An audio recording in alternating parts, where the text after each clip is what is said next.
Quem é a Grande Babilônia mencionada em Apocalipse 18? Algumas pessoas acreditam que se trata da cidade de Roma.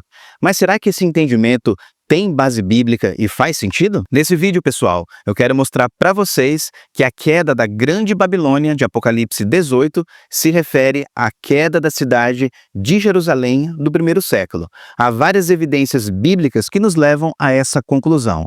Então, vamos refletir sobre isso no vídeo de hoje.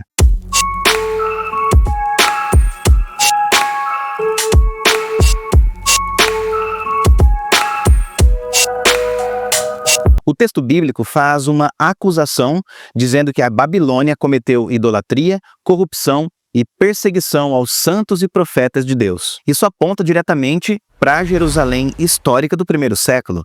Em Mateus 23:37, o próprio Jesus acusou Jerusalém de matar os profetas que foram enviados a ela. Além disso, Jerusalém havia se afastado da aliança com Deus. Ela se tornou espiritualmente idólatra, assim como aconteceu com a antiga Babilônia. Outro ponto importante é que Apocalipse 18 utiliza figuras de linguagem e faz diversas alusões ao Antigo Testamento para descrever a destruição de Jerusalém. Por exemplo, quando o texto de Apocalipse diz o seguinte: caiu a grande Babilônia, essa expressão foi retirada do livro do profeta Isaías, capítulo 21, versículo 9, onde o texto se refere originalmente à queda da Babilônia histórica. Então respondeu e disse: caída é Babilônia, caída é. E todas as imagens de escultura dos seus deuses quebraram-se no chão. Aqui em Apocalipse, João aplica essa expressão à cidade de Jerusalém do primeiro século, mostrando que ela cometeu infidelidade espiritual contra o Senhor. No versículo 2, João afirma que a grande Babilônia se tornou morada de demônios. Mas o que isso quer dizer, irmãos? Isso quer dizer que a cidade de Jerusalém seria assolada por espíritos malignos. E de maneira impressionante, Jesus disse que isso aconteceria com aquela geração do primeiro século. E quando o espírito imundo tem saído do homem, anda por lugares áridos buscando repouso e não o encontra. Então diz: voltarei para minha casa de onde saí.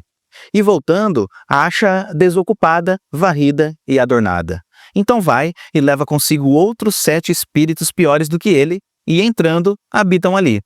E são os últimos atos desse homem piores do que os primeiros.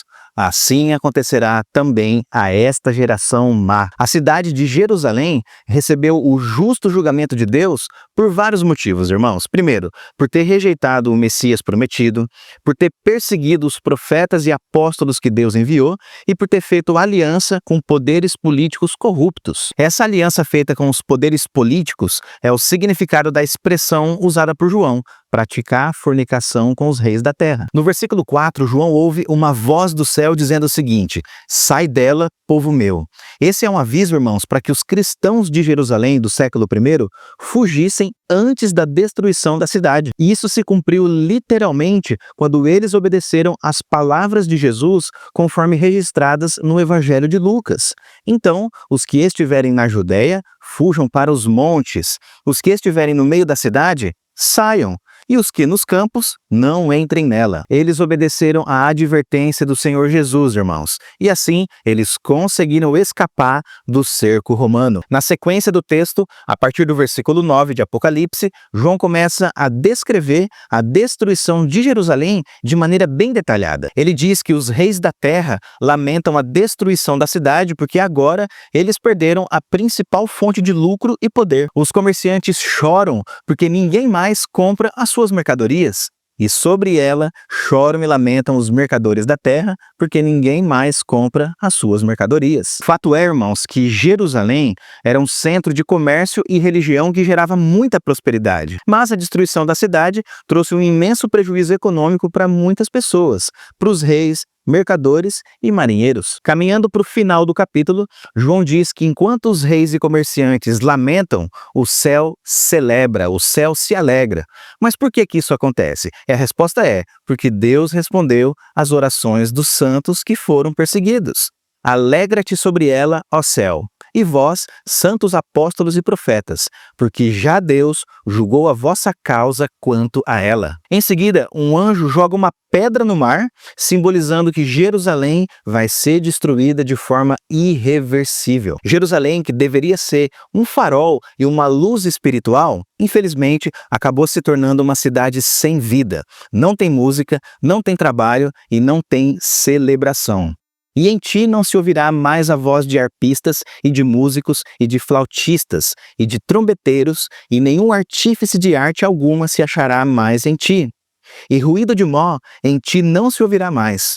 E luz de candeia não mais luzirá em ti, e voz de esposo e de esposa não mais em ti se ouvirá. Infelizmente, irmãos, a cidade de Jerusalém perdeu a sua identidade espiritual por conta dos seus pecados. E por fim, no versículo 24, Jerusalém é culpada pelo sangue dos profetas e dos santos de Deus.